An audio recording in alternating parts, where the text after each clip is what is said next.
আল্লাহ আইন করে দিয়েছেন রমাদানের 29 দিন কিংবা 30 দিন রোজা রাখবা, এটাই ফাইনাল। এরপরে কোনো কথা নাই। জোরে বলেন ঠিক কিনা? যারা সম্পদশালী হয়েছো, বছরান্তে 2.5% জাকাত দিবা, বিধানটা কার? এটাই ফাইনাল। এরপরে কোনো কথা আছে? তার মানে আল্লাহ আল্লাহ রাসূল যেটা দিয়েছে এটাই ফাইনাল, এটাই সর্বোৎকৃষ্ট।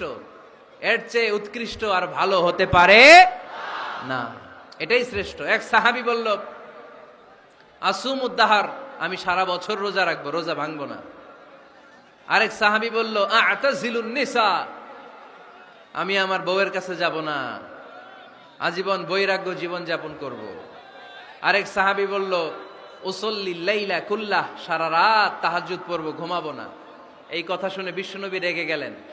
বিশ্বনবী বললেন, কে কে বলেছে এই কথা যে সারা বছর রোজা রাখবে, সারা রাত তাহাজ্জুদ পড়বে, স্ত্রীর কাছে যাবে না?